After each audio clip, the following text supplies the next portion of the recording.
Hi, I'm Bran. Elliot's a villain, and I love The Way Home. Hi, I'm Ryan, and I've done some cool things in my life, but never more excited than I was watching this episode because I think we were freaking right, and I like The Way Home. I'm Dan. Elliot's a villain, and I kind of sort of like The Way Home, and this is the Deck the Hallmark podcast. Deck the Hallmark, it's his podcast. Brandon and friends host this podcast. We hope you like this jolly podcast. Well, hello, Way Homers. I don't know. Homies? Homies. Hashtag homies. Oh, I like Hashtag that. homies. Hashtag homies. We're back. We're back, everybody. Yeah, we are. We're back. Yeah, Episode 2, Season 2. Things are happening, Bran. they sure are. A lot of things. It's just getting real. Kind of got to just like sit with it for a little bit. But what better way to sit with it than with my friends? That's right. Talking about The Way Home. Ryan, hi, bud. Hi, Doing how great. we doing? How are you? I fell in the shower. What do you mean you What? fell in the shower? Are you 100? What happened? I slipped in the shower. like getting in Full or fall? Like full Were you- fall? my ribs hurt. No one make any good All right, funnies so today because this is my fault. I want to make this very clear because she listens. This is my fault. Alyssa cleaned the shower yesterday. She told me, "Hey, I used some stuff. Be careful. Rinse it out before you start." You didn't. I got in the old shower today. The water was too hot. If I had gotten the temperature right, we would have been fine. Like if I would have stayed in a stationary position, and I just take that one, as I've done 8,000 times in my showering career, that one half step to make it a little cooler, and then calamity ensues. Can So someone plan do her the math. math? You only taken 8,000 showers, right? someone do the math on that? That's what you're saying there, buddy? Are you sure you want to stick with that number? I mean, if you No, it's about 3 years to If you 1,000, so it's carry- about 24 years of life, one a day. Rye guy's about 10 years older than that, right? Wow, you did this fast. no, Dan, you're like, oh my God, Jake, I'm getting Jake Gyllenhaal here early, like while I'm in pain. So I just want to let everyone know up front, I'm playing a little hurt. We're just happy to have twice a week shower Ryan Pappolla with us on the pod. Notorious. 365. For better or worse. Yeah, it's 2 showers a week.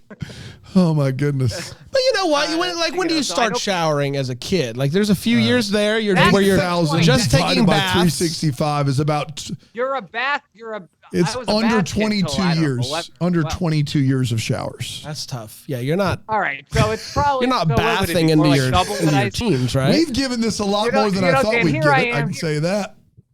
Dan, here I am. I'm ice packing on the way in to do this, and I'm just throwing out another bit here, and now we're doing. Oh man. Just to paint the picture though, so you go to step into shower. It's a little too hot, so you jump back. If I had gotten the right, no. I said hot. I stayed in a stationary position. I said, all right, I gotta make it cooler. Okay. So I took like a half step forward, and that motion, so I slipped off my back foot, and then we don't have like one of them handlebars in there, but I really do sound like an AA. One of them handlebars. And so it could have been, all jokes aside, it could have been like really bad. Thankfully, I have the reflexes of a snake, and pan down. Hit the side Hand of the down. gimmick. Are you filming this? It's on the dark web. Right. I'm glad you weren't injured more seriously. And the good news is by Saturday, that cleaning stuff will be gone. You'll be good to go. Well, she said that's the other thing. She said I also did it in the other shower. I'll inevitably forget that the other shower has. It's gonna happen. But you're taking one step and you're slipped. Like what'd she use on this thing? I think it's more because I wasn't prepared for. It's like if it's slicker than it would normally be. Don't put this on Alyssa. No, she I'm feels not. bad I'm enough. not. I'm not saying that. You need one of those mats? I'm Like one not of those saying that clear she mats? set up a Double Dare 2000 set for you to. Alyssa home aloned you. She home aloned you. I totally Joe Pesci on the way. Yeah, as I was falling, I was like, my life's dream accomplished. I'm Joe Pesci. I started quoting things from Lethal Weapon 2, like they F you with the driver. I did the whole thing.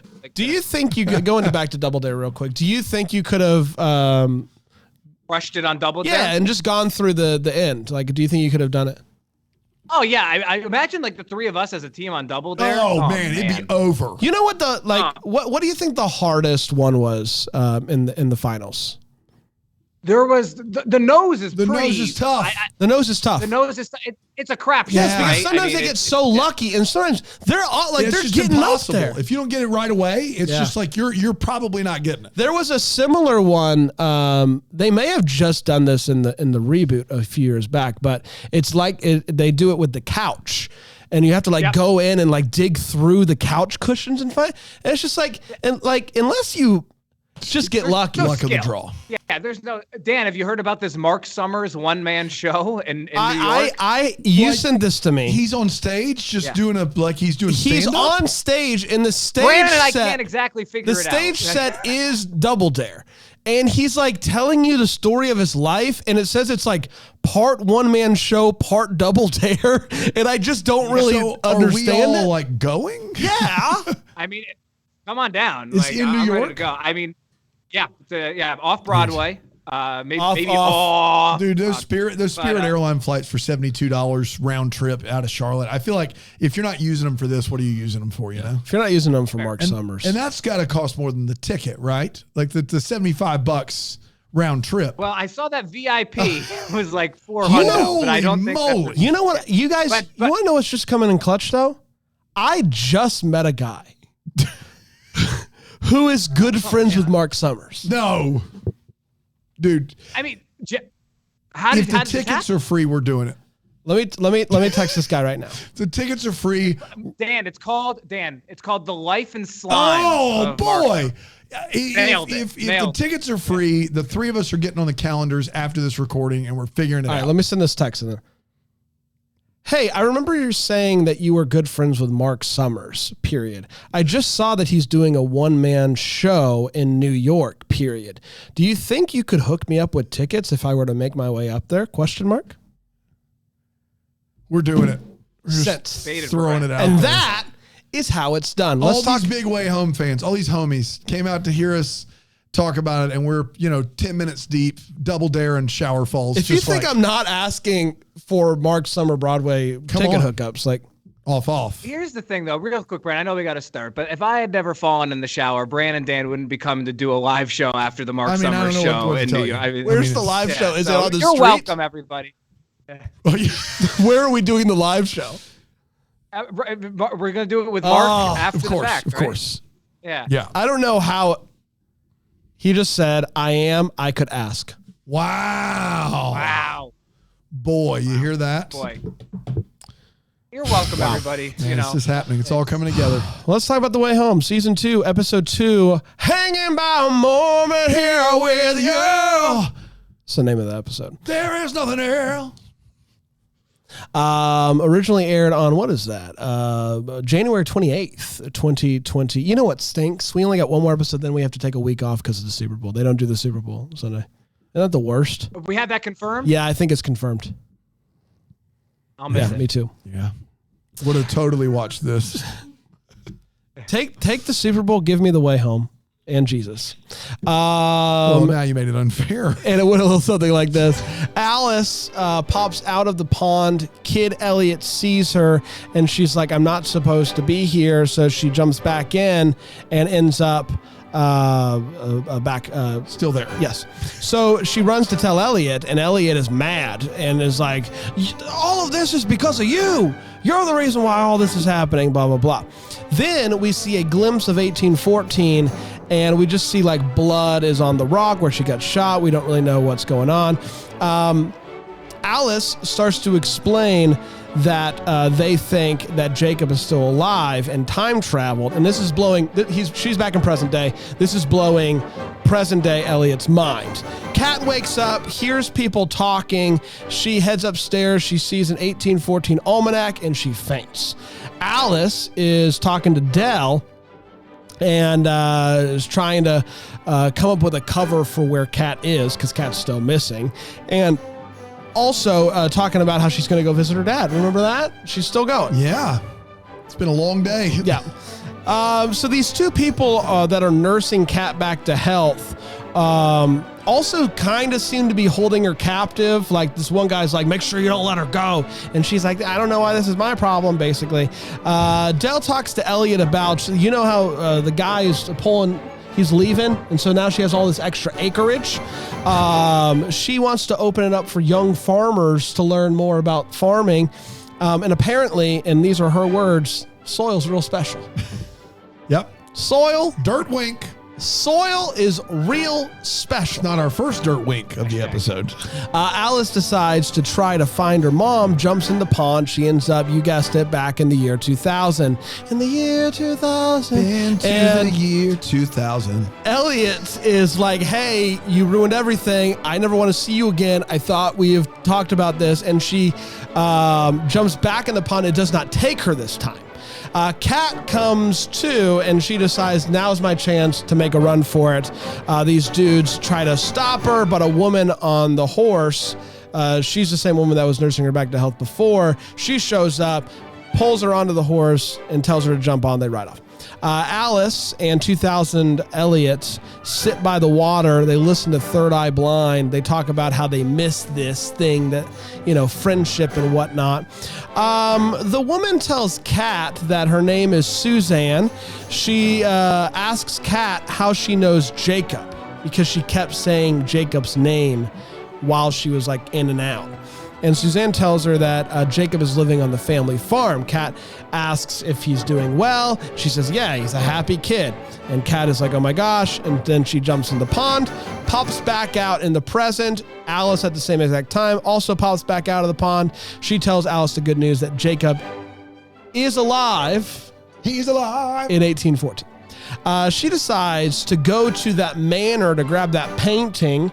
Remember from last week that looks like her from 1814 because thought that it might contain some clues and whatnot. Elliot is also there, and Alice questions him as to why he never told her about the meeting that they had in the year 2000. I thought that you said I'd never come back. I clearly came back. We had 2 meetings, and Elliot is like, I can't do this anymore, and he runs off. We then see Dell standing in the field talking to Colton that she's like envisioning that he's there, and is telling him that the town turned down the proposal for the Farm for Kids campaign, and he encourages her to tell Kat, quote unquote, the truth. Then she sees that horse again from last week. Oh, same horse? Same horse. Also, by the way, rest in peace, Ride. R.I.P. Rod. Gone but not forgotten. Janny, we love you. We love you, Janny. The farmer that is leaving shows up to say sorry to Dell because he heard about the very timely there. Farm for Kids campaign falling flat. She's not there, so he just basically spills the beans to Alice about how, oh man, she might lose the farm, all this stuff, and she's like, oh, I'll let her know you. Alice tells her mom that she went back to 2000, and she is surprised to find out because that she had a conversation with Elliot because Elliot never told any of them about this. Seems, some might say, a little suspicious. And so she goes to question him. He's like, hey, why didn't you tell us? You didn't tell me the truth. And he's mad that she's coming in all accusatory. So he's like, the whole reason why I left in the first place is because I couldn't deal with the fact that you're responsible for Colton's death. That's right. You tried to stop it, and you're the reason why he's dead. And she says, I'll fix it. Just you watch. And she storms off, which did seem like something you say. And then after you say it, you walk out and go, what did I mean by that? I don't know. The next day, Kat puts on Susanna's jacket. Susanna gave her a jacket on her way out and says goodbye to Alice and heads to the pond. When she comes out of the pond in 1814, she sees a boy who looks an awful lot like Jacob running. She yells after him. He keeps running, so she makes a run for it as well. And that, my friends, was The Way Home, Season 2, Episode 2. How's it gonna be? Hanging by a moment here with you. I did How's It Gonna Be? Different song in that episode. Let's do this. Let's take a quick break. We'll come back and we'll break this movie down. Here on Deck the Hallmark.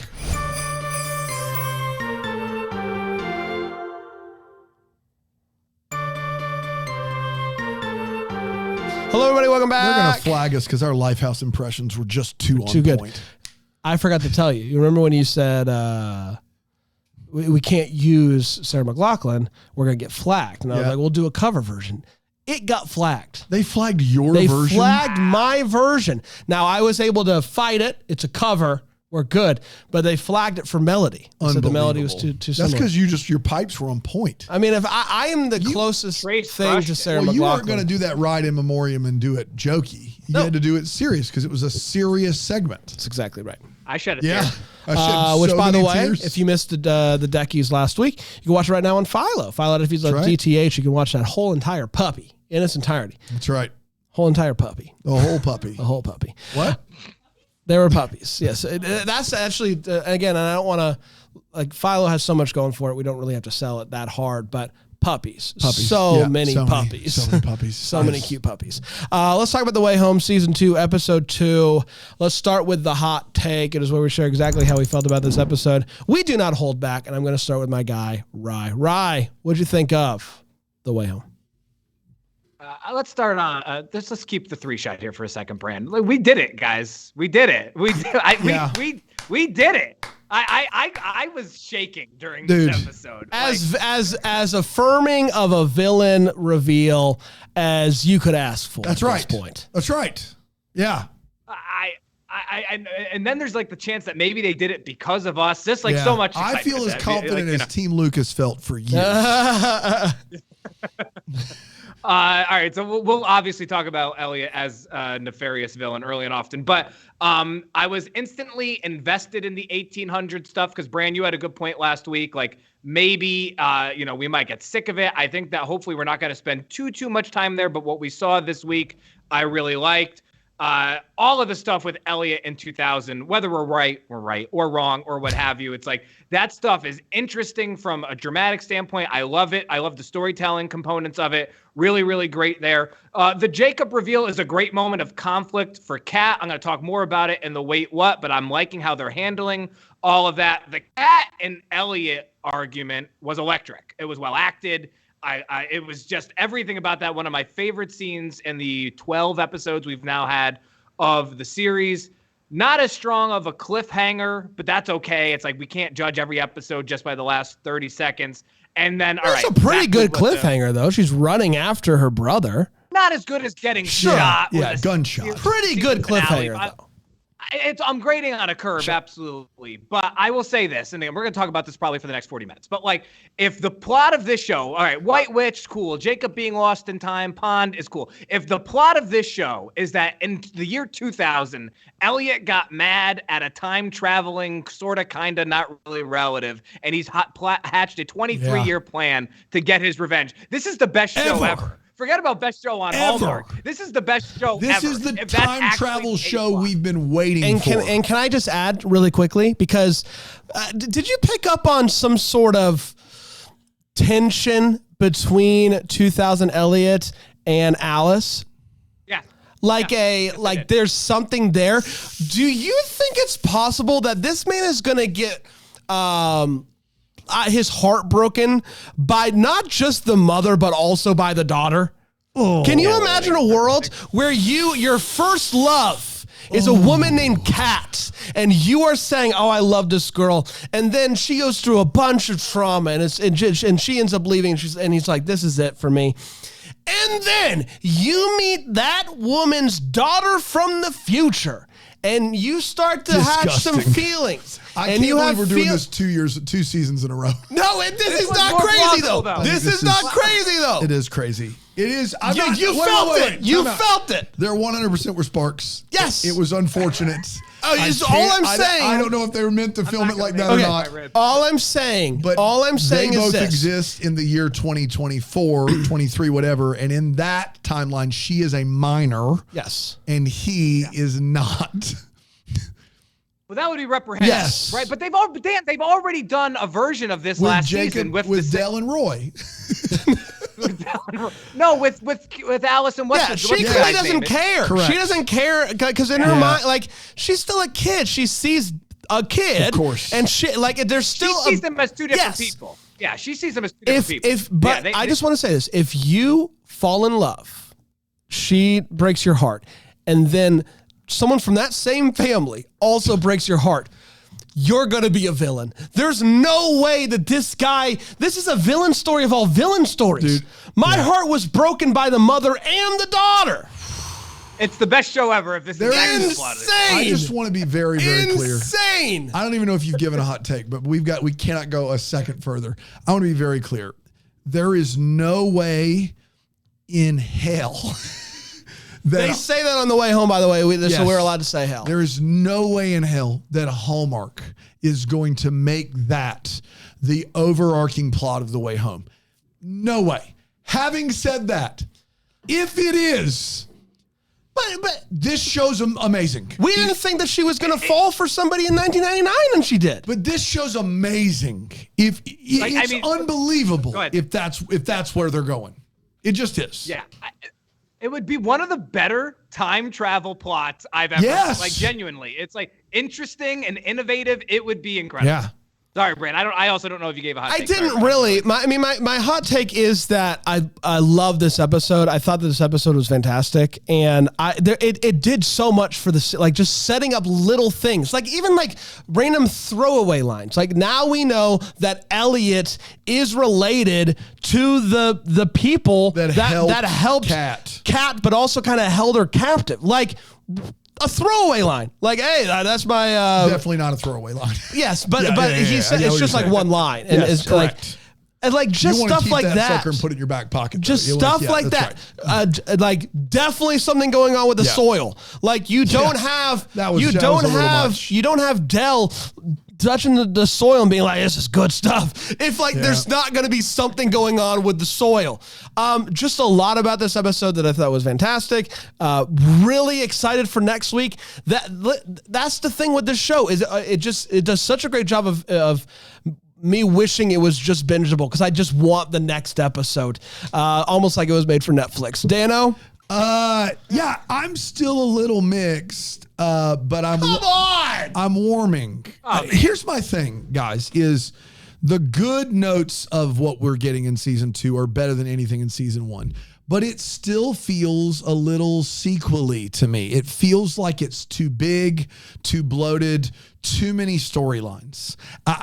Season 1 is very direct. We're going back to this one particular place in time. A familial tragedy happened. It led to another tragedy. How do we unpack this one narrative, and how do all these characters deepen into that world? I feel like we're more like a mile wide and an inch thick here. I am worried. Some of the stuff I love. What are Colton and Del not telling the family? Yeah. Huge. Tell them the truth. People are saying it could be huge. Elliot, people are saying it could be huge. Yeah, that's what I was hoping for. Elliot, nefarious villain. Huge. He has to be, right? Could be huge. He can't not be a villain. The 1814 stuff, mixed bag for me. The Jacob stuff, we know, mixed bag for me. Is Kat just in denial about killing her dad? Mixed bag. Are they going to break the rules of time travel? Alice just decides to stay home instead of going to Minneapolis. Del is with this farm, and how's she going to keep the land? Special soil. It just feels like, to make sure everyone knows that the first season wasn't a fluke, they've decided to go bigger. It happens with a lot of sequels. And so I'm a little concerned, but this episode was encouraging, especially after the prior episode. So I think I'm getting there. And also, I've been called big and bloated in the chat by Beth Ann. So now I'm getting bullied for my weight. So thanks, Beth. I really appreciate that. I'm going to cry myself to sleep and as tonight. somebody who has never called you fat, that's right. That's offensive. That's right. As your friend. Across the board. That's how about Beth this comment? Smith. How about this comment? And by the way, Beth at gmail.com. I don't actually know her. She got Beth. She got that? Wow. Yeah, actually a really good email. She got Beth at gmail.com. But she can bully whoever she wants. She can. And I just want to say really quickly, I'm about to read a comment. BrambleGenPlus.com if you want to watch these live and comment along. A lot of fun there. But Kathy Lasota with this bomb. What if Elliot fell in love with Dell? Oh, boy! What if Elliot fell in love with Dell when they were kids? She rejects him for Colton. He hops in the pond, becomes Kat's friend in the future to exact revenge. How about that? I know that's time traveling forward, which is not something that we've had to happen yet. But Jacob's going to have to, if they want Jacob in 2023, they have to time travel forward. Let's say it again. Sorry. He's never been there. His story ended in 1999, and he went backwards. For him so to in go order to to get to 2023, he has to time travel forward. That's why they can never do it. That's what's beautiful about this show, in my opinion, is you can't fix tragedy. You love through tragedy. You hope through tragedy. You get closer through tragedy. You can't fix it. And if they bring Jacob back to present, that hurts. That stings this show. It does not help it. Sorry, not sorry. But if he does time travel, were you with me there? I said you hated the opposite. No. But if Elliot time travels forward to get revenge on Dell for breaking his heart, then that's just good TV. Listen, if somehow the reason that Elliot knows everything in every timeline is because he's the one guy, the one piece on the chessboard that can just hop willy-nilly and think of a place and go to it, and nobody else can do it because he's the last of his family left, and all that's left is Landry's. Yeah, let's go right now. Like let's go right now. But think about it. Like if his family somehow did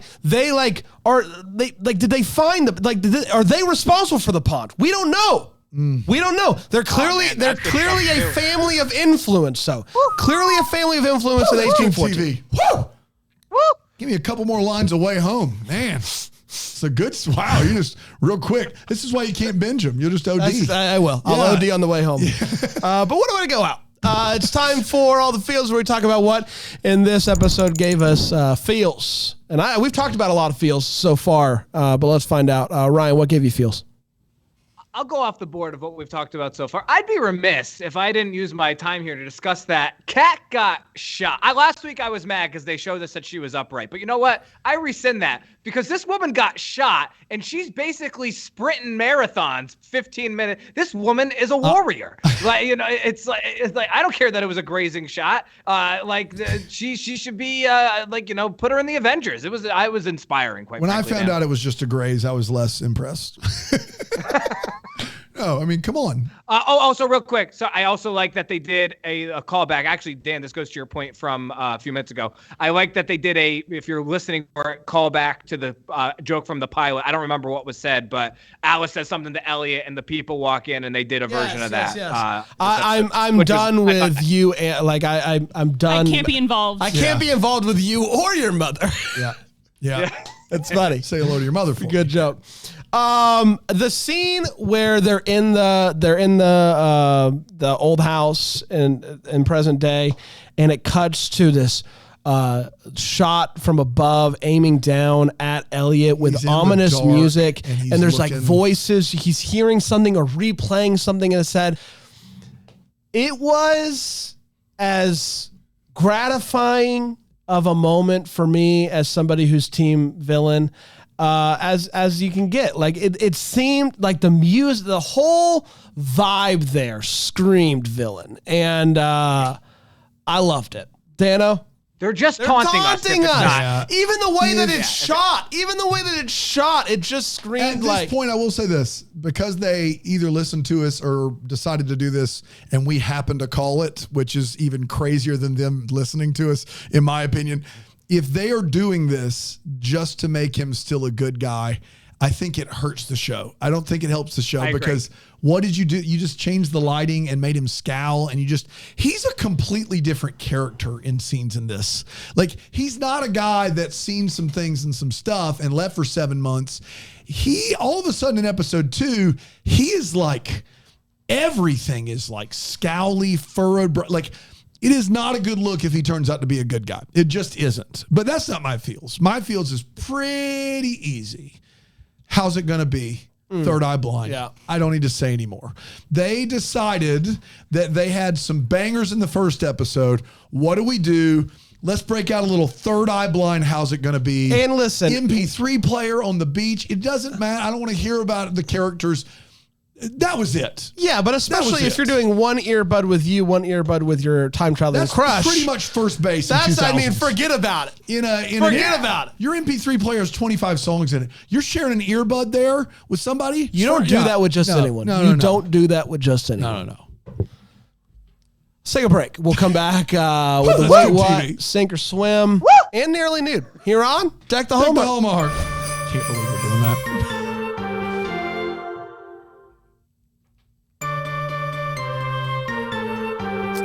Welcome back, everybody. We're having a good time today. The Way Home, Season 2, Episode 2. I'm having a good time, at least. Oh, I don't want to speak on behalf of everybody. But it's time for the Wait What. It's where we talk about what in this episode made us go, wait, what? Right? All right. So I will say that 2 episodes in, I'm less invested on the Jacob of it all than I was last year because everything else has been, for me, really exciting. But I know Kat doesn't know where her daughter is because she's in 1814. But she has been told that Jacob is like, I don't know, 3 miles away. And she says, you know what? I'll just come back later. Like, I thought that it's good from a dramatic standpoint, but I don't think that if this was a real circumstance, that this woman who has been grappling with this issue for the majority of her life, I don't know if that's the way she would have gone. To your point, Ryan, because I agree with that. Wait, what? 100%. They tried their best to make her go through that character conflict internally when she's like, yes, I do need to know where Alice is going to be. And her thinking, but Jacob, and then thinking, but my daughter, and then finally going, as a parent, my daughter's more important than my brother, and making that choice. It just doesn't hold water, no pun intended. It just doesn't. It doesn't. Timing-wise, it's just because of the years and years and years. You've got to believe that even if you go back, your daughter's still there. Maybe she's in a different time. Like, this is a chance. Best case, she's in the present. Worst case, she's in the year 2000 because that's the only place she ever goes. That's right. Like, but also you process through that. I think. Kat shows up in 1814 for the first time. That's so true. By that theory, then Alice can travel to different times too. That's true. I think the thing that's tough about this is that Jacob is this central mystery that we've kind of put on the back burner, and I really don't care personally anymore about him, which is crazy to think about. But the reason I don't care is because unless they do this thing, it feels like they're going to drag this thing along all season with her finally getting to look at her brother face to face in his eyes. That's what it feels like. But she can't take him back with him. She can't take him back with her. And for me, I'm kind of dreading that. I'm dreading that whole thing because either they play it great and you might move me to tears because she can't take her brother back and she can't really, or they're going to take him back and that's going to be worse. So I'm with you 100% on that. It just is not, that is a much easier decision than she's making it out to be. Yeah, they did their best with it, but it just didn't land for me. With that said, this guy Thomas mistook Cat for a deer. That's on the list of bad excuses. That's Come on. That's not great. If I'm Alice, I know they kind of resolve this by the end of the episode.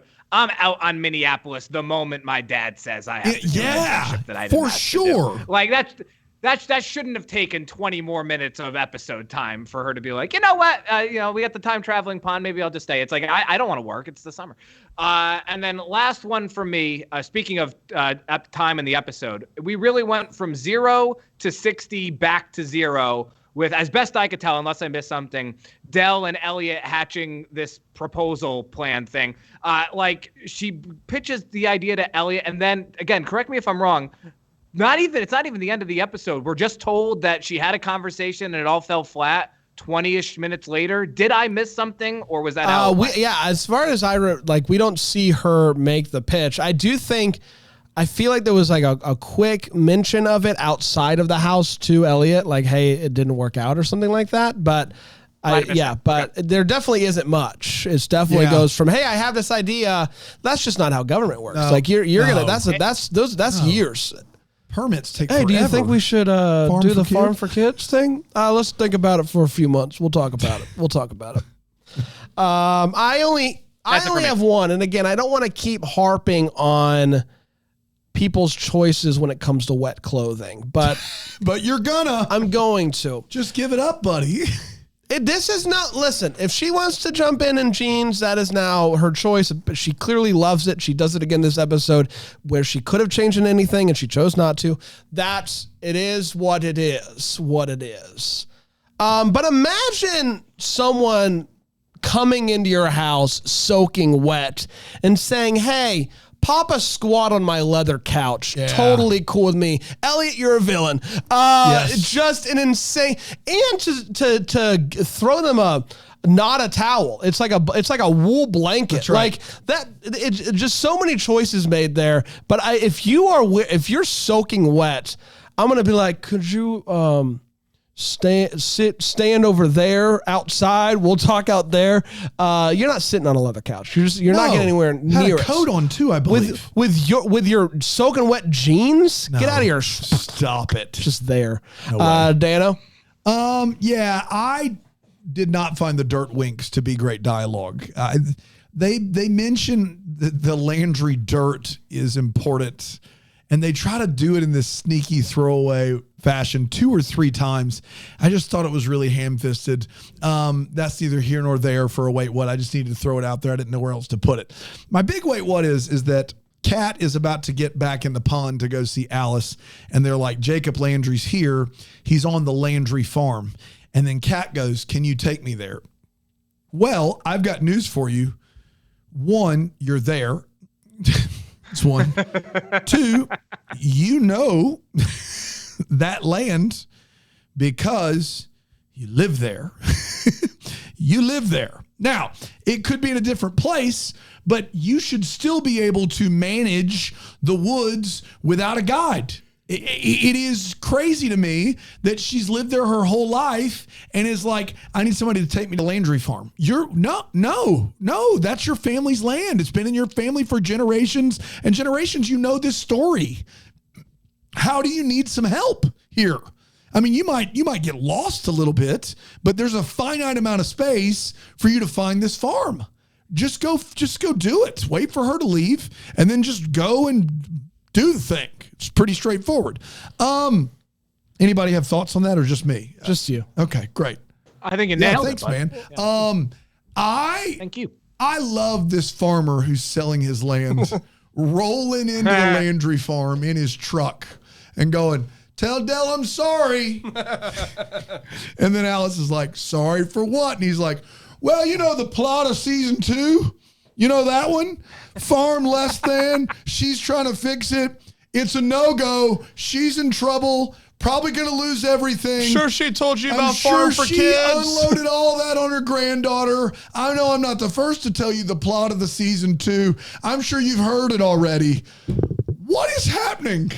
That's the weirdest. Like, they are like, how in the world can we get Alice to know that the farm's in trouble?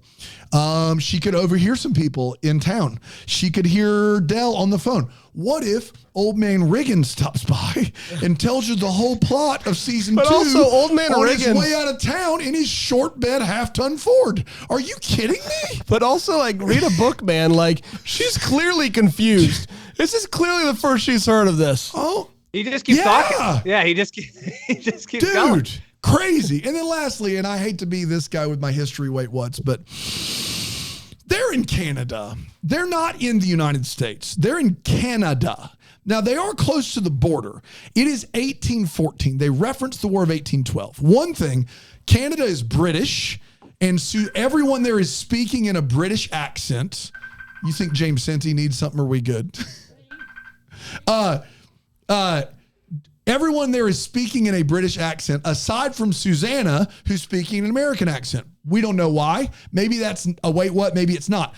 But then they talk extensively about the war. The U.S. tried to invade Canada about 3 times, all in 1812, and did so with very little success.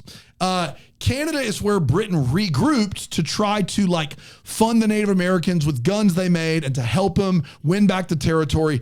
It is just a mischaracterization of everything going on in Canada in 1814, unless their farm is right on the border. unless their farm is right on the border of America and Canada, then none of that talk holds water. And it's a weird time to place this story when you don't really have the history to back it up. And maybe I'm wrong and somebody can correct me, but that is my understanding of the War of 1812. That's all I got. Awesome, man. Thank you, man. No. I knew it was good. I knew it was good when I was saying it. Yeah, we were all in. We're all in. Tomorrow I'll roll up in my truck and roll down the window and be like, so I guess you heard about 1812, huh? You heard about the war? No? Well, there was impressment on the high seas, but also the British were making guns in Canada. Stop me whenever you've... It's ridiculous. All right. You know about Francis Scott Key? You know him? Hey, that is the War of 1812. Nicely done. It's music related. Yeah. Battle of Fort McHenry. Don't care about the war. I do know about the song. I do know if it's music related. I got that history down. It's time for Sink or Swim. Yeah, it is. It's where we talk about things mainly of the sinking and swimming. Like, for instance, right now, the lighting in Ryan's house is sinking. Sinking. It's an unfortunate happenstance. Ryan, what are you sinking or what are you swimming? And how long before you send us the video for the ring? Well, this is a bit awkward.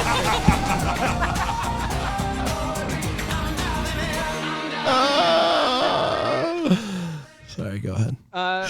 This is a bit awkward because my sink or swim is about the war. Oh boy, I'm kidding. I'm kidding. Yeah. I thought it might be. I don't want to. I see Brand's finger. No, I'm done. I don't want to. The last thing, there was no logical place for me to put this, but Elliot saying, "Listen, we all know what we feel at this point, and if we're right, I think we should be, and if we're wrong, a miscarriage of justice has happened." But Elliot saying that he gets Colton's ghost's advice, but then really admits that Elliot just gives himself whatever advice he feels best is the workings of a super. Yeah, that's a psychopath there. I mean, that genuinely, he's like, I talked to Colton, but really, I just whatever advice Colton gives me is really from me, and so I just do whatever I think. I think of my mentor and what he would say, and then I tell him to F all the way off. Yeah. So I'm sinking or swimming on that. Excuse me, I'm gonna go turn the light. Fair enough. I mean, my sink, my swim. I'm intrigued to find out. Listen, I know you have to take some leaps in predicting that Elliot and Alice are going to have a thing.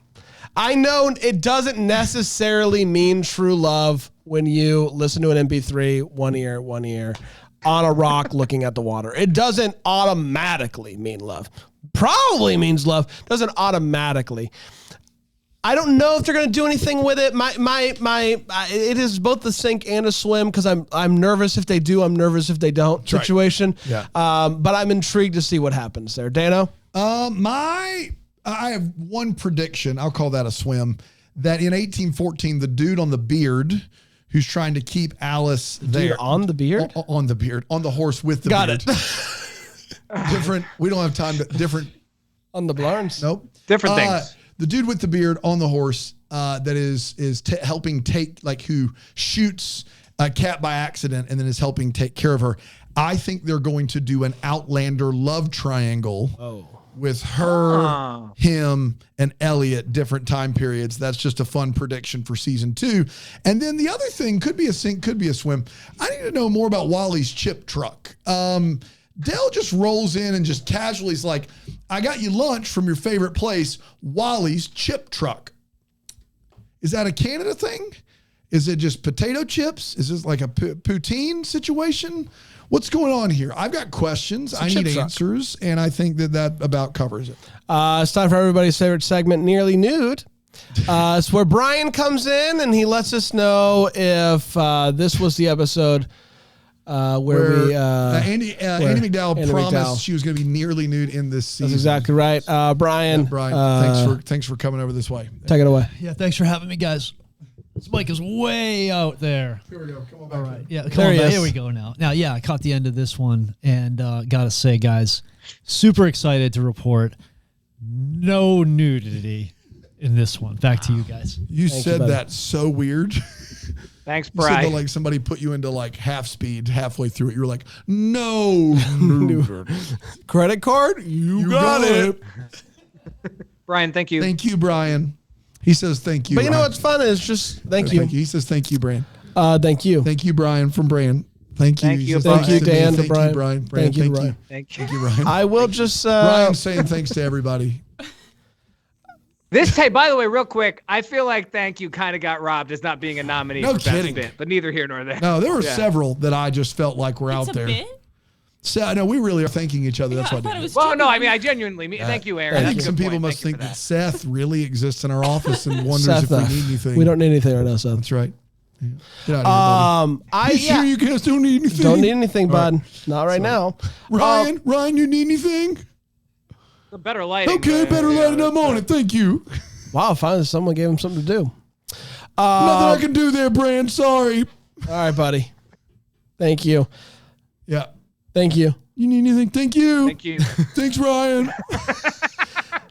You know what's going to be pretty embarrassing is if we go all season and the Nearly Nude always no. Because who came out with that scoop? Why in the world would that scoop be in there if it wasn't in the first couple of episodes? Pretty embarrassing. Pretty embarrassing. Yeah. Right, yeah. Pretty embarrassing. You would drop it around episode 6 if it was going to happen episode 8. Yes, you don't exactly. drop it pre-season. Any sort of like viewership they would get from something like that. I don't know what that would be, but like, honey, Davey, The Way Home. Heard about this new show called The Way Home. Don't ask questions and don't Can't watch wait with to me. watch it. Don't watch it with me. It's my time. Thank you. Yeah. That guy is actually here for the Del Byron storyline. Oh, man. All right, we'll be back next week with another one. We'll be back tomorrow with a preview episode. Until then, maybe the first to wish you a Merry Christmas. Deck the Hallmarks of Bramble Jam podcast is produced by Aaron Shea. For more information on Deck the Hallmark, you can go to deckthehallmark.com. For more information on the Deck the Hallmark family, you can go to bramblejamplus.com. Deck the Hallmark is presented by Philo TV. For a free trial of Philo, go to philo.tv/DTH.